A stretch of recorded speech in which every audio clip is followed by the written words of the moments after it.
Hey, what is up, guys? I actually, you haven't seen me on this channel probably since last Monday. Tuesday, because I was just felt like taking a break from YouTube. Because I do it a lot, so I figured why not just take a break. So, I am here now. So I have to let the cat out. Hold on, the cat wants to go take a shit. Go take a shit. Always forget to the store. Always fucking piece of shit. Go ahead. Thank you very much.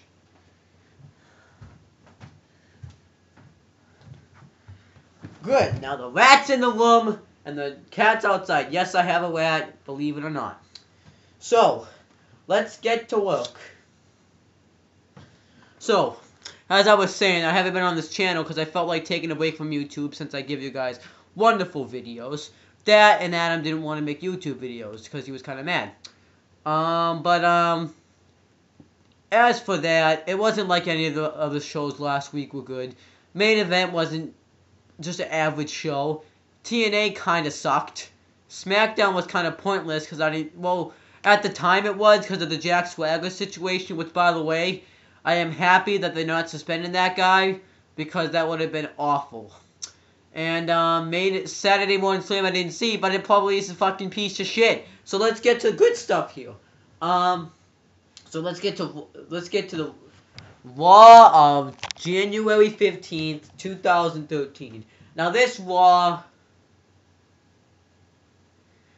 it was a good Raw. Not so much really for some of the matches though. Like this week was I definitely like last week's Raw better than this Raw, but it was an okay Raw. And I can understand because some of the matches didn't really live up to my expectations, so I can understand that. So let's get to work. So we have Michael Cole and Jerry the King Lawler on commentary. Then it tells you what's going to happen with the Vince McMahon, Brock Lesnar fight, John Cena versus CM Punk, all that stuff. So then we have Vince McMahon fights Paul Heyman. I wasn't expecting it to kick off the show, so Vince McMahon calls him out. Heyman comes out. They have a few words. I don't really remember what they said because I kind of was because I was getting tired, so I kind of zoned out. But I saw Heyman like cheap shot Vince McMahon's leg, and then he hits him in the leg with the crutch. He goes to hit him again. Vince McMahon blocks it. Hits him with the crutch a couple times. Then Brock Lesnar comes out, and I knew this was gonna happen. So then he goes to attack Vince. Then Triple H comes out, and I was either expecting Undertaker or Triple H. And Triple H comes out, and they brawl around the ring, which was awesome. Lesnar goes into the steel post twice, and I think it was the first one that busted him open. I think it was definitely fake blood, because it was just awesome. So we got the blood. But Lesnar fights back a little bit, and Triple H clotheslines Brock Lesnar over the barricade into the the bell keeper's table. And then Lesnar kind of does like an FU takedown on the table, and he wins in a chair, goes to uses the chair on him. Triple H counters into a spine buster, then hits Brock Lesnar in the spine with the chair. So I thought that was pretty cool. And then throughout the night, it asked the WWE Universe to tout your responses. So then we get Ryback backstage going to his match with Dolph Ziggler. We get the SmackDown ad. I guess this is going to be a social SmackDown. Nah, it's okay, I guess. I mean, I don't think they should do them on SmackDown because you can obviously tell what they're going to do is rigged because they have to, because SmackDown's taped. So, yeah, SmackDown's taped, so you can obviously tell it's rigged. So then it shows Triple H's return again. Then we get Dolph Ziggler with AJ Lee and Big E Langston versus Ryback. It was pretty much a squash match. They kind of made Ziggler look weak because he barely got any offense in this match. So that was really the match right there. Ryback just wins with the show shocked. Then we get the call ad, and I guess David Otunga was supposed to be in that movie, but I never saw David Otunga in there. Then we get CM Punk's promo, and during this, it shows a WWE Rewind ad. Well, no, it just showed a WWE rewind with CM Punk and John Cena making the match. But Punk comes out, he cuts his promo saying he deserves to go to the main event of WrestleMania. John Cena can't beat him when it really counts. And that he holds the WWE Championship for 434 days. And he also says that he's beaten John Cena before, and he's pinned The Rock on 2 occasions. And that tonight he's going to WrestleMania, and it's not going to be like boxing with. And then he calls himself God. So, yeah. Speaking of which, I'm going to call my friend Steve and ask him his response, because he's God. He's not really. We just joke around sometimes. Let me call Steve.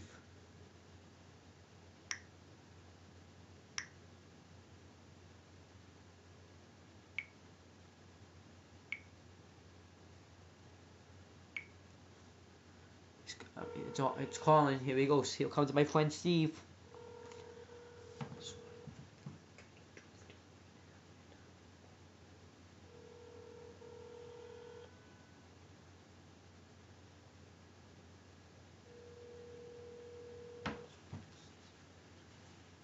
Hold on 1 second.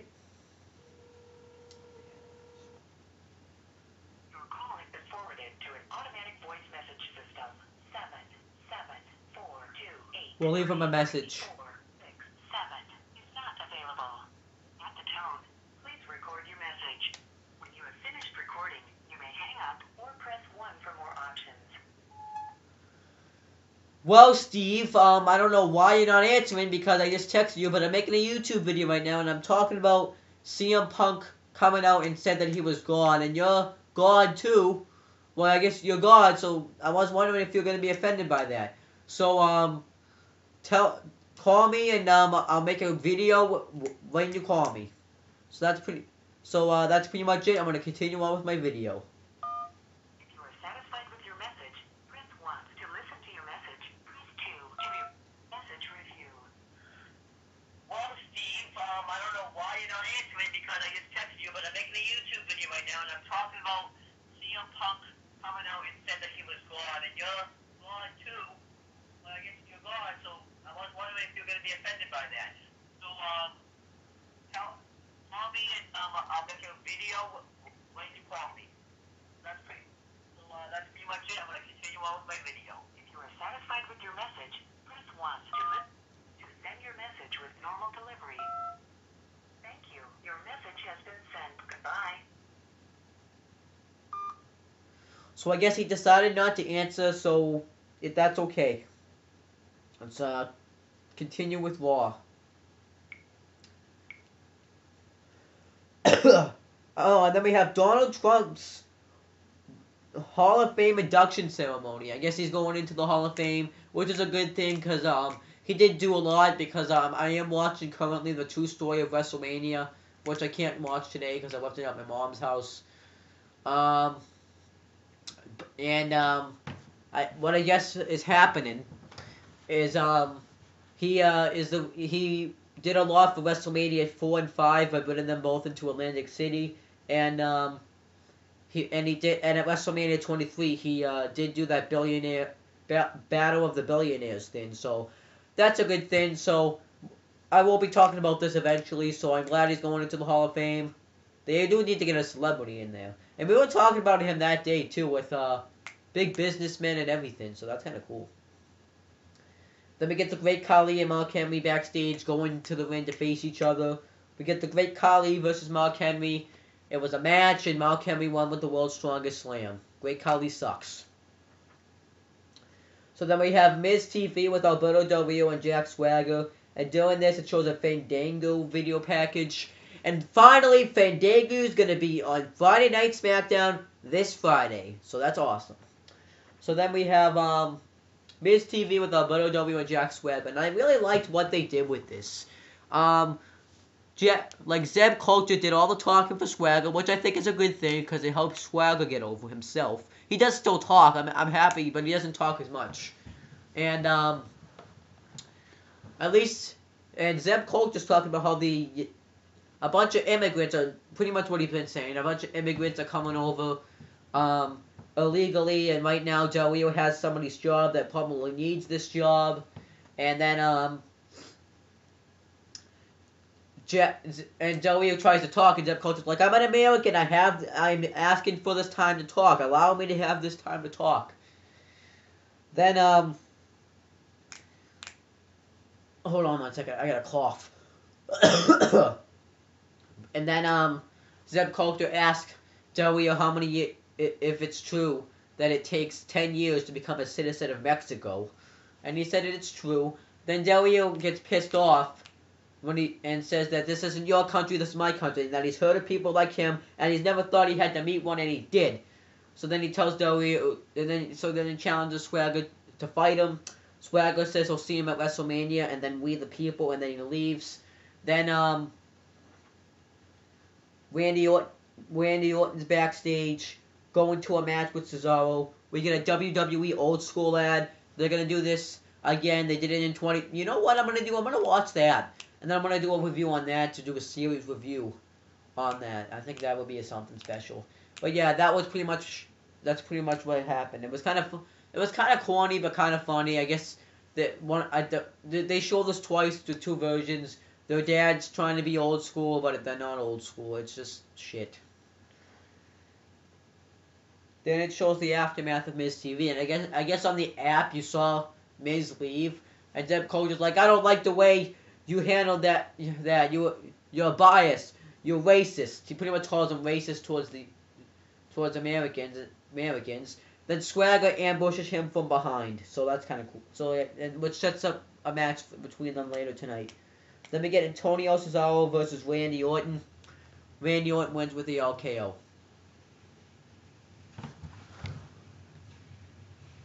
Oh, I thought that was my dad. Then the Team Hell No is backstage. They talk about how they can, and in this, Daniel Bryan says that he can beat, the Primetime Players blindfolded, and Kane says he can do it with one arm tied behind his back. Then Brad Maddox and Vicky Guerrero come up, and they call them, and I guess Brad Maddox calls them Team Blicky, and Vicky Guerrero says, as Vicky Guerrero goes to talk, Brad Maddox would say, "So you guys are going to face the Primetime Players." Then he would say, Kane, you have to have one arm behind your back. Then Vicky Guerrero then cuts him off and says, "Brian, you're going to be blindfolded." So I think that's funny. I kind of wish, though, that this Brad Maddox being the assistant manager, being the assistant of Raw, happened a little bit sooner, before the Brock Lesnar stuff, the Rock stuff coming back. Because it would have been better that way, because they can't really do a lot, but I think after Mania they will do a lot, like they did with Teddy and Laurinaitis, and like they did with Punk and Jericho last year. So I think that's probably is what's gonna happen. Then it shows the WrestleMania 21 ad, because they reenacted the movie, and this was John Cena and JBL building up their match. I don't know what the name of the movie was off the top of my head, but they reenacted that movie that was on like the award show. I don't remember what it was, the name.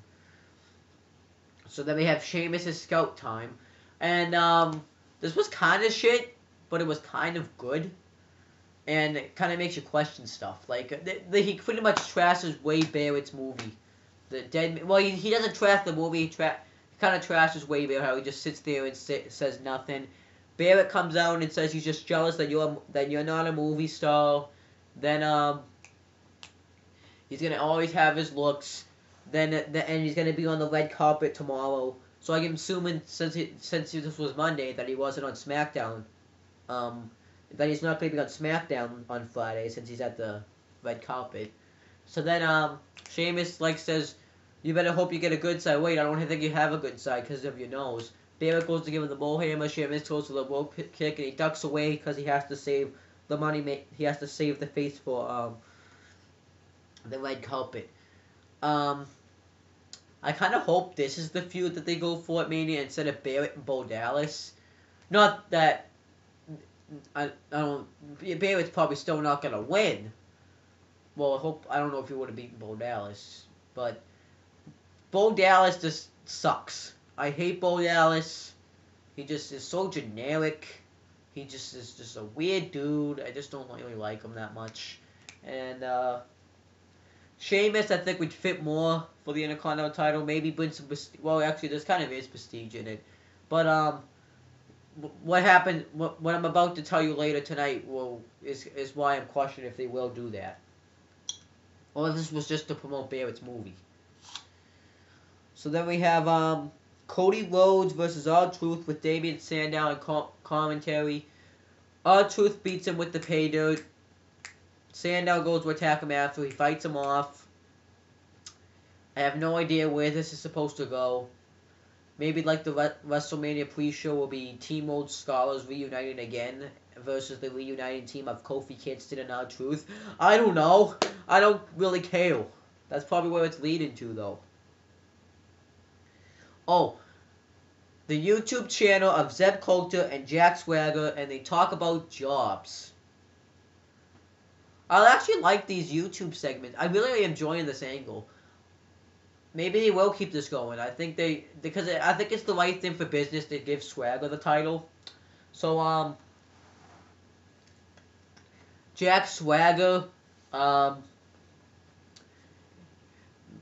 Zeb Coulter kind of says, "What? Do you hear that? It's a bunch of people crying for jobs." And Swagger says that his dad had to get off work, and Swagger almost had to quit college and everything. And then a bunch of immigrants took my job. So then Zeb Coulter's like, "We can't let this happen." You know what? I'm just gonna leave that link in the description box. I'm not gonna really cover this a lot. I'll just leave it in the description box. I'm gonna watch these later today too. So then we get Team Hell No versus the Primetime Players with Daniel Bryan blindfolded and Kane with one hand tied behind his back. They still win. Kane chokeslams. I think it was Darren Young for the win, and then they just still win. I didn't really enjoy this week's segments with Bryan and Kane. We get the WWE Shop.com ad. Shows Triple H's return.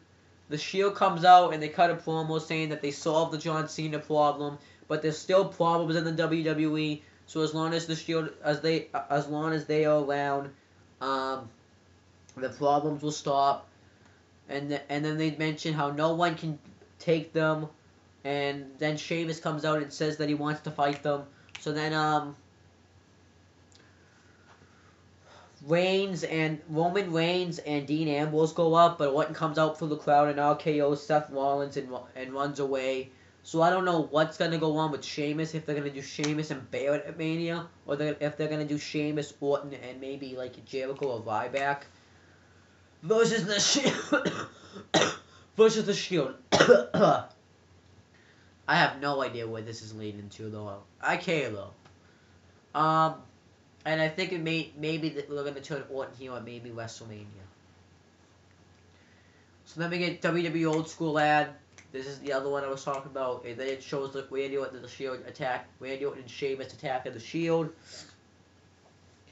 We get Jack Swagger with Zeb Coulter versus The Miz. This was a pretty good match. Swagger really worked over Miz. He did a belly to belly on the outside. Swagger really looked strong in this match. He did that little when he goes on the rope and he like pancakes you. I forget what that's called. Then Miz gets hung up on the ropes and Swagger works on the leg. He chop blocks his leg and gets him in the ankle lock for the win. So that's pretty good. Then it shows The Rock unveiling the WWE Championship from last week. We get Triple H's tout. And Triple H says that he's back and he asks Brock Lesnar what he's going to do about it. And then we get, then it shows his return. Then it shows fans' touts' reactions. Like I said, you could have done that. I didn't do that myself because I didn't feel like it. Plus, I don't have a tout account. I think they showed 3. And that Brock Lesnar just... One of them said that Brock Lesnar's just going to break his arm again. no offense to the people out there, but I just don't care about. Well, I actually do care about others' opinion. I say it on, but I don't get it though. Like, okay, those people get to be on TV. That's a good thing. But what does it accomplish really? Because they can give their opinions on it. Okay, wait, I'm kind of trashing myself here. What I'm saying is, I would do that myself, but I'm just not really into this health thing, to be honest with you. It just doesn't really work, and they don't even advertise it that often. If they did it more often, I would care about it. I probably would get my laptop, but they do it every once in a blue moon, and then probably no one's even gonna remember that they were on TV. Like, no one in the world is gonna remember that they were on TV. Like, I was on TV one time, and like my mom doesn't even remember it now. So that's how forgettable that is. So I'm just saying. John Cena interview. Typical Cena promo. Then a sneak peek of Robot Combat League. I was gonna record that show last night, but I forgot. So I'm gonna see if I can find the first episode on YouTube, and I'll get the review up for that. I don't know when. Maybe Wednesday. If I can find it tonight, I'll get it up tomorrow on the Talkinator site. Then we get Then it shows Undertaker's return, and I guess they return at a house show, which is kind of like bad for business if you look at it, because they should have had a return on TV when everyone was gonna see it, and everyone still saw it, but it was on this shitty tout picture, and it was just like we didn't even see him, so I don't know what's going. Yeah, Undertaker's back, and I was really expecting him to be on the show, and I'll tell you in a second. So then we have CM Punk versus John Cena, and the winner faces The Rock for the WWE Championship at WrestleMania 29. And during this, it shows a not a SmackDown ad. This was a really good match. I really liked this match. At the beginning was kind of okay, but CM Punk did a pile driver this match. Cena did a power bomb. Cena did a FU, and Punk ended up kicking out of the mat of that. Punk did the go to sleep, and he kicked out. Cena got the STF on him, and Punk got to the ropes. Punk got the Intercontinental Vice in. He did the suicide dive. Punk did the elbow. Then eventually what happens is Cena does a shitty hurricane. Well, actually, Punk actually misses the elbow. Cena kind of does a shitty hurricane and then hits the FU on him for the win. So, and then we don't get Undertaker returning, which I would have kind of liked. But, so now it looks like at Mania, so far, we're going to get, so far the matches are Del Rio versus Swagger for the world title, and Cena versus The Rock for the WWE title. I'm kind of still mad we're going to get that, but there's nothing I can really, they want Cena to get that win back, and maybe this could lead to Cena hopefully lead to Cena turning heel. Probably gonna get Brock Lesnar versus Triple H in like a street fight or something at WrestleMania. Hopefully, since considering that they had CM Punk lose tonight, that he does that it's gonna be CM Punk versus The Undertaker at Mania. So it would just make so much more sense because, like, it would make sense because I don't want to see CM Punk just not be at Mania at all. It would just suck because he held that title for a long time. He deserves at least to get something out of it. So, that's pretty much it for my Raw review. I will be back later on tonight maybe I'll be back in a few minutes to review the WWE Old School show. And then, I'm going to try to find Robot Combat League. I'm going to try to get a bunch of reviews out. But that's pretty much it for my videos. Comment on them, like them, favorite them, all that good stuff. I'm going to go watch Wrestling Gurus review, then Suicide Dive Wrestling's review. They do make good videos. But that's pretty much it, guys. See you later.